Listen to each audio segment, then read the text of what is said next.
Épître de Pierre, chapitre 1er. Pierre, apôtre de Jésus-Christ, à ceux qui sont étrangers et dispersés dans le Pont, la Galatie, la Cappadoce, l'Asie et la Bithynie, et qui sont élus selon la prescience de Dieu le Père par la sanctification de l'Esprit, afin qu'ils deviennent obéissants, et qu'ils participent à l'aspersion du sang de Jésus-Christ, que la grâce et la paix vous soient multipliées. Béni soit Dieu le Père de notre Seigneur Jésus-Christ qui, selon sa grande miséricorde, nous a régénérés par une espérance vivante, par la résurrection de Jésus-Christ d'entre les morts, pour un héritage qui ne se peut ni corrompre, ni souiller, ni flétrir, lequel vous est réservé dans les cieux. À vous qui, par la puissance de Dieu, êtes gardés par la foi pour le salut, prêt à être relevé dans les derniers temps. C'est là ce qui fait votre joie. Quoique maintenant, puisqu'il le faut, vous soyez attristés pour un peu de temps par diverses épreuves, afin que l'épreuve de votre foi, plus précieuse que l'or périssable, qui cependant est éprouvé par le feu, ait pour résultat la louange, la gloire et l'honneur lorsque Jésus-Christ apparaîtra. Lui que vous aimez sans l'avoir vu, en qui vous croyez sans le voir encore, vous réjouissant d'une joie ineffable et glorieuse, parce que vous obtiendrez le salut de vos âmes pour prix de votre foi. Les prophètes qui ont prophétisé, touchant la grâce qui vous était réservée, ont fait de ce salut l'objet de leurs recherches et de leurs investigations, voulant sonder l'époque et les circonstances marquées par l'Esprit de Christ qui était en eux, et qui attestait d'avance les souffrances de Christ et la gloire dont elles seraient suivies. Il leur fut révélé que ce n'était pas pour eux-mêmes, mais pour vous, qu'ils étaient les dispensateurs de ces choses, que vous ont annoncé maintenant ceux qui vous ont prêché l'Évangile par le Saint-Esprit envoyé du ciel, et dans lesquels les anges désirent plonger leurs regards. C'est pourquoi saignez les reins de votre entendement, soyez sobres, et ayez une entière espérance dans la grâce qui vous sera apportée lorsque Jésus-Christ apparaîtra. Comme des enfants obéissants, ne vous conformez pas aux convoitises que vous aviez autrefois, quand vous étiez dans l'ignorance. Mais puisque celui qui vous a appelé est saint, vous aussi, soyez saints dans toute votre conduite, selon qu'il est écrit « Vous serez saints, car je suis saint ».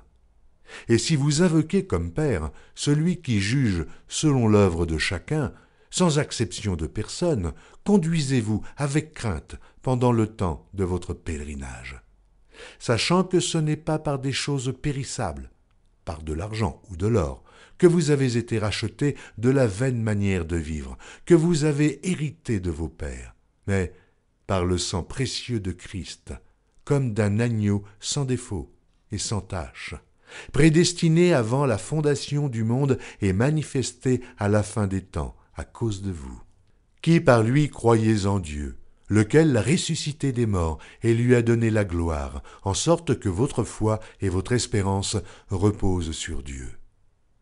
Ayant purifié vos âmes en obéissant à la vérité pour avoir un amour fraternel, sincère, aimez-vous ardemment les uns les autres de tout votre cœur, puisque vous avez été régénérés non par une semence corruptible, mais par une semence incorruptible, par la parole vivante et permanente de Dieu.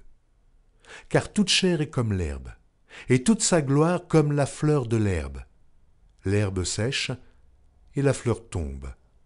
Mais la parole du Seigneur demeure éternellement, et cette parole est celle qui vous a été annoncée par l'Évangile.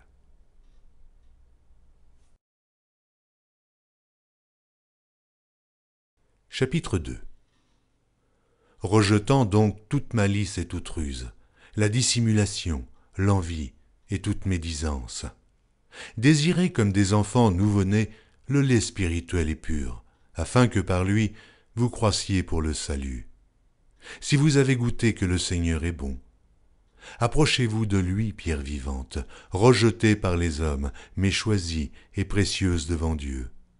Et vous-même, comme des pierres vivantes. Édifiez-vous pour former une maison spirituelle, un saint sacerdoce, afin d'offrir des victimes spirituelles, agréables à Dieu par Jésus-Christ. Car il est dit dans l'Écriture, « Voici, je mets en Sion une pierre angulaire, choisie, précieuse, et celui qui croit en elle ne sera point confus. » L'honneur est donc pour vous qui croyez, mais pour les incrédules. La pierre qu'ont rejetait ceux qui bâtissaient est devenue la principale de l'angle, et une pierre d'achoppement et un rocher de scandale. Ils s'y heurtent pour n'avoir pas cru à la parole, et c'est à cela qu'ils sont destinés. Vous, au contraire, vous êtes une race élue, un sacerdoce royal, une nation sainte, un peuple acquis, afin que vous annonciez les vertus de celui qui vous a appelé des ténèbres à son admirable lumière. Vous qui autrefois n'étiez pas un peuple, et qui maintenant êtes le peuple de Dieu, vous qui n'aviez pas obtenu miséricorde, et qui maintenant avez obtenu miséricorde. Bien-aimés, je vous exhorte, comme étrangers et voyageurs sur la terre, à vous abstenir des convoitises charnelles qui font la guerre à l'âme. Ayez au milieu des païens une bonne conduite, afin que là même où ils vous calomnient, comme si vous étiez des malfaiteurs, ils remarquent vos bonnes œuvres et glorifient Dieu au jour où il les visitera. Soyez soumis à cause du Seigneur à toute autorité établie parmi les hommes, soit au roi comme souverain, soit au gouverneur comme envoyé par lui pour punir les malfaiteurs et pour approuver les gens de bien. Car c'est la volonté de Dieu qu'en pratiquant le bien, vous réduisiez au silence les hommes ignorants et insensés, étant libres, sans faire de la liberté un voile qui couvre la méchanceté, mais agissant comme des serviteurs de Dieu. Honorez tout le monde, aimez les frères, craignez Dieu, honorez le roi. Serviteurs, soyez soumis en toute crainte à vos maîtres, et non seulement à ceux qui sont bons et doux, mais aussi à ceux qui sont d'un caractère difficile. Car c'est une grâce que de supporter des afflictions par motif de conscience envers Dieu, quand on souffre injustement. En effet, quelle gloire y a-t-il à supporter de mauvais traitements pour avoir commis des fautes? Mais si vous supportez la souffrance lorsque vous faites ce qui est bien, c'est une grâce devant Dieu. Et c'est à cela que vous avez été appelés, parce que Christ aussi a souffert pour vous, en laissant un exemple afin que vous suiviez ses traces.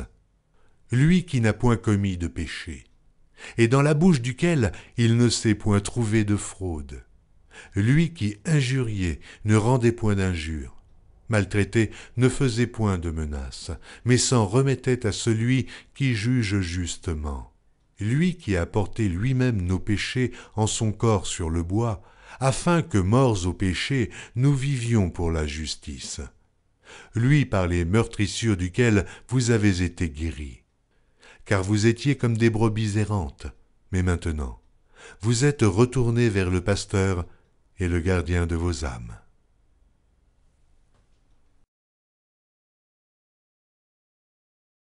Chapitre 3. Femmes, soyez de même soumises à vos maris, afin que, si quelques-uns n'obéissent point à la parole, ils soient gagnés sans parole par la conduite de leurs femmes, en voyant votre manière de vivre chaste et réservée. Ayez non cette parure extérieure, qui consiste dans les cheveux tressés, les ornements d'or ou les habits qu'on revêt, mais la parure intérieure est cachée dans le cœur, la pureté incorruptible d'un esprit doux et paisible, qui est d'un grand prix devant Dieu. Ainsi se paraient autrefois les saintes femmes qui espéraient en Dieu soumises à leur mari, comme Sarah qui obéissait à Abraham et l'appelait son Seigneur. C'est d'elles que vous êtes devenues les filles, en faisant ce qui est bien, sans vous laisser troubler par aucune crainte. Marie, montrez à votre tour de la sagesse dans vos rapports avec vos femmes, comme avec un sexe plus faible. Honorez-les comme devant aussi hériter avec vous de la grâce de la vie. Qu'il en soit ainsi, afin que rien ne vienne faire obstacle à vos prières. Enfin, soyez tous animés des mêmes pensées et des mêmes sentiments, pleins d'amour fraternel, de compassion, d'humilité. Ne rendez point mal pour mal, ou injure pour injure. Bénissez au contraire, car c'est à cela que vous avez été appelés, afin d'hériter la bénédiction. Si quelqu'un, en effet, veut aimer la vie et avoir des jours heureux, qu'il préserve sa langue du mal et ses lèvres des paroles trompeuses, qu'il s'éloigne du mal et fasse le bien, qu'il recherche la paix et la poursuive. Car les yeux du Seigneur sont sur les justes et ses oreilles sont attentives à leurs prières. Mais la face du Seigneur est contre ceux qui font le mal. Et qui vous maltraitera si vous êtes zélés pour le bien? D'ailleurs, quand vous souffririez pour la justice, vous seriez heureux. N'ayez d'eux aucune crainte, et ne soyez pas troublés. Mais sanctifiez dans vos cœurs, Christ le Seigneur étant toujours prêt à vous défendre avec douceur et respect devant quiconque vous demande raison de l'espérance qui est en vous. Et ayant une bonne conscience, afin que, là même où il vous calomnie comme si vous étiez des malfaiteurs, ceux qui décrient votre bonne conduite en Christ soient couverts de confusion. Car il vaut mieux souffrir, si telle est la volonté de Dieu, en faisant le bien qu'en faisant le mal. Christ aussi a souffert une fois pour les péchés, lui juste pour des injustes, afin de nous amener à Dieu, ayant été mis à mort quant à la chair, mais ayant été rendu vivant quant à l'esprit, dans lequel aussi il est allé prêcher aux esprits en prison, qui autrefois avaient été incrédules lorsque la patience de Dieu se prolongeait au jour de Noé, pendant la construction de l'arche, dans laquelle un petit nombre de personnes, c'est-à-dire 8, furent sauvées à travers l'eau. Cette eau était une figure du baptême, qui n'est pas la purification des souillures du corps, mais l'engagement d'une bonne conscience envers Dieu, et qui maintenant vous sauve, vous aussi, par la résurrection de Jésus-Christ, qui est à la droite de Dieu depuis qu'il est allé au ciel, et que les anges, les autorités et les puissances lui ont été soumis.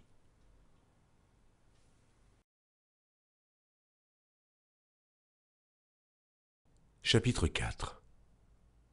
Ainsi donc, Christ ayant souffert dans la chair, vous aussi, armez-vous de la même pensée, car celui qui a souffert dans la chair en a fini avec le péché, afin de vivre non plus selon les convoitises des hommes, mais selon la volonté de Dieu, pendant le temps qui lui reste à vivre dans la chair.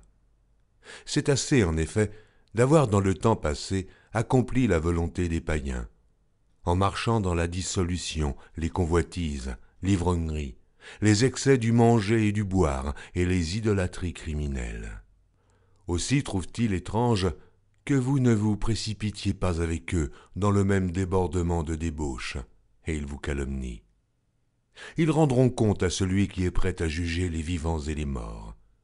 Car l'Évangile a été aussi annoncé aux morts, afin que, après avoir été jugés comme les hommes quant à la chair, ils vivent selon Dieu quant à l'esprit. La fin de toute chose est proche. Soyez donc sages et sobres pour vaquer à la prière. Avant tout, ayez les uns pour les autres une ardente charité, car la charité couvre une multitude de péchés. Exercez l'hospitalité les uns envers les autres, sans murmure, comme de bons dispensateurs des diverses grâces de Dieu.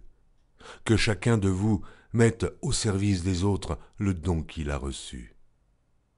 Si quelqu'un parle, que ce soit comme annonçant les oracles de Dieu.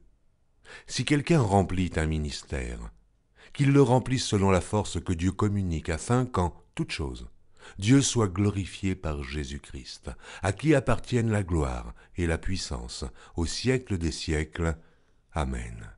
Bien-aimés, ne soyez pas surpris comme d'une chose étrange qui vous arrive, de la fournaise qui est au milieu de vous pour vous éprouver. Réjouissez-vous au contraire de la part que vous avez aux souffrances de Christ, afin que vous soyez aussi dans la joie et dans l'allégresse lorsque sa gloire apparaîtra. Si vous êtes outragés pour le nom de Christ, vous êtes heureux, parce que l'Esprit de gloire, l'Esprit de Dieu, repose sur vous. Que nul de vous, en effet, ne souffre comme meurtrier, ou voleur, ou malfaiteur, ou comme s'ingérant dans les affaires d'autrui. Mais si quelqu'un souffre comme chrétien, qu'il n'en ait point honte, et que plutôt il glorifie Dieu à cause de ce nom. Car c'est le moment où le jugement va commencer par la maison de Dieu. Or, si c'est par nous qu'il commence, quelle sera la fin de ceux qui n'obéissent pas à l'évangile de Dieu? Et si le juste se sauve avec peine, que deviendront l'impie et le pécheur? Ainsi que ceux qui souffrent selon la volonté de Dieu remettent leur âme au fidèle Créateur en faisant ce qui est bien.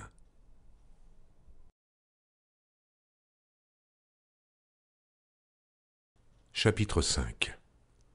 Voici les exhortations que j'adresse aux anciens qui sont parmi vous, moi, ancien comme eux, témoins des souffrances de Christ et participants de la gloire qui doit être manifestée.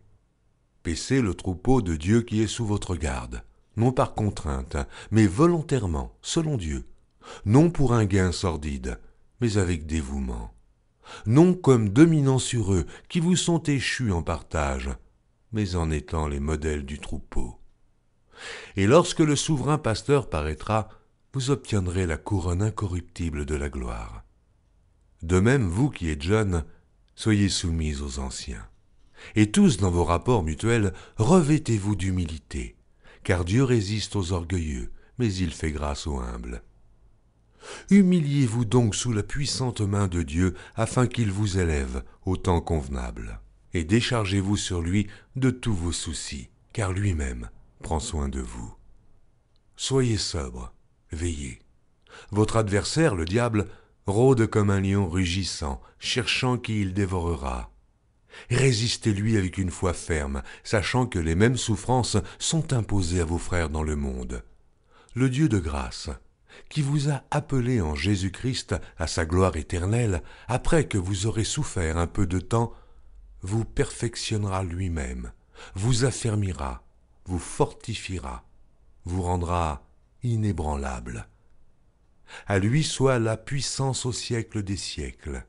Amen. C'est par Sylvain, qui est à mes yeux un frère fidèle, que je vous écris ce peu de mots, pour vous exhorter et pour vous attester que la grâce de Dieu à laquelle vous êtes attachés est la véritable.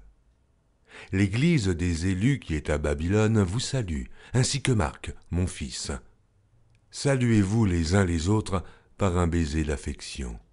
Que la paix soit avec vous tous qui êtes en Christ.